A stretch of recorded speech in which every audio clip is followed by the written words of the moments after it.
The years pass, but the memories don't fade. Images from national and local 9/11 remembrance ceremonies as part of our special coverage. KIMT News 3 at 10 starts right now. Feel safe. The events of 9/11 touched every American life, and every American is asked to take a moment and remember those lost that day.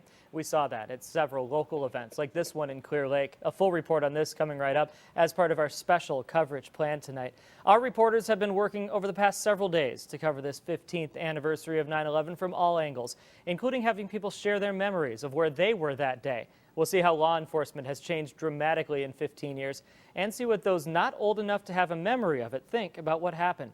But we begin at the place that was Ground Zero 15 years ago and the center of memorials today. Now, the events of 15 years ago are still felt strongly today, and not just in the areas where the attacks happened. Communities nationwide are holding events of their own today, and some areas like Clear Lake have a very close connection to Ground Zero. KIMT News 3's Stefante Randall takes us to today's ceremony. All of the people killed are being remembered today, and while all who lived through 9/11 were doing different things, we can all remember exactly where we were. KIMT News 3's Casey Walsh found out what people remember most, and he meets some who answered the call. We're going to pause for a moment now to get caught up on some other headlines today, like the weather situation. Pretty much perfect conditions to spend some time outside today. Chief Meteorologist Tyler Roney is in the Storm Team 3 Forecast Center. Is the dry stretch going to stick around? One of the lasting impacts of 9/11 has been the way the job of law enforcement has been done. The threat of terrorism is a reality now, not just for the military and national law enforcement, but our local police departments and sheriff's offices as well. KIMT News 3's Adam Sallet spoke with the Rochester police captain who was working on September 11, 2001 to see about the changes he's seen since then. Meanwhile, many Americans have no memory of 9/11, or hazy ones at best. Up next, how those too young to live through the event think of it today.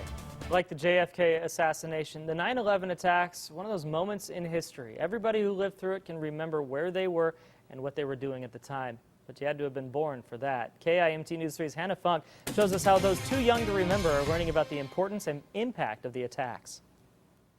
Students filled these halls here at Austin High School. Welcome back as we analyze the presidential race. A quiet day today because the candidates typically take a break on a day like this on 9/11. They don't want to be divisive on a day that does bring Americans together. But we did see the issue of Hillary's health come up at a 9/11 event today. She got overheated and had to leave early. And this has gone from kind of a Drudge Report conspiracy theory website story to now a mainstream story. And is this something that her supporters will question, is her health? Would the danger of this be more that a Hillary supporter would stay home rather than shift their vote? And she used the term deplorables. And I think if I were to read into this a little bit, it would be that segment of, say, Twitter that supports Donald Trump, but then is also sending out very racist, anti-Semitic messages. But I think people also interpret it as it means a lot more than just that subset of Twitter people. Use this mallet and you can actually play different songs. They've got a songbook down here, so I don't know, that didn't sound too bad for me, Matt. All right, next time I want to hear chopsticks, though, Dee Dee. Thank you very much. So you can check out that festival through Saturday. There are not many days left for you to learn about the city council candidates running for the Mason City at-large seat. The special election is coming up Tuesday, but absentee ballots are already being accepted.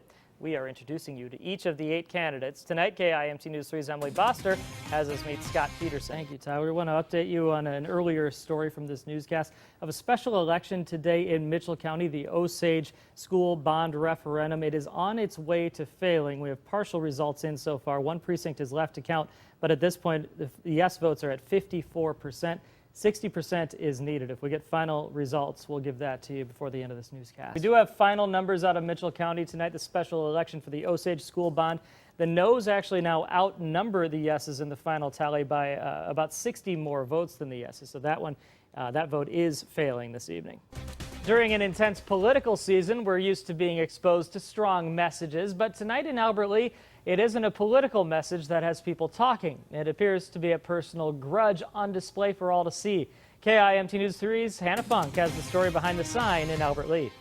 Today marks 3 years since the disappearance of a North Iowa man. Ethan Kazmierzak of Hampton was 22 when he went missing in 2013. He was last seen at a party in rural Franklin County. Police had no success finding him or his vehicle, a 2006 silver Volkswagen Jetta.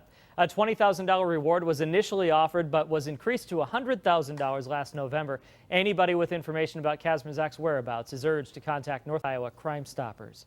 Lieutenant Dan Schaefer with the Iowa State Patrol is saying his goodbyes as he steps down today. For 28 years, Lieutenant Schaefer has cruised the highways throughout the state and done his best to keep the public safe. In 2010, he moved to the State Patrol post in Mason City. Schaefer tells us he hopes he left his mark. Now, normally we like to have AJ and Whitney stay with us here through the end of the show, but sometimes there are highlights that need to be gotten. Whitney is now on her way to St. Ansgar, taking on Nashua Plainfield for a game that was supposed to happen Friday. Got rained out. She called me out. You saw that. Understandably so. That's a big delay. We hope that doesn't happen again on Friday. Still has Carlos Hyde to play tonight. Now, don't forget, Yahoo said I had the best draft of the entire league, so I cannot lose week 1. I know, it'd be a big upset if I can pull it off. I hope Hyde has just an average night. Average, and I think I'll be able to win. We'll see. I'm thinking 20 points tonight. I come away with the victory. We'll see, though, at the end. We'll have an update on that for you tonight at 10, and we'll be back with another look at the forecast next.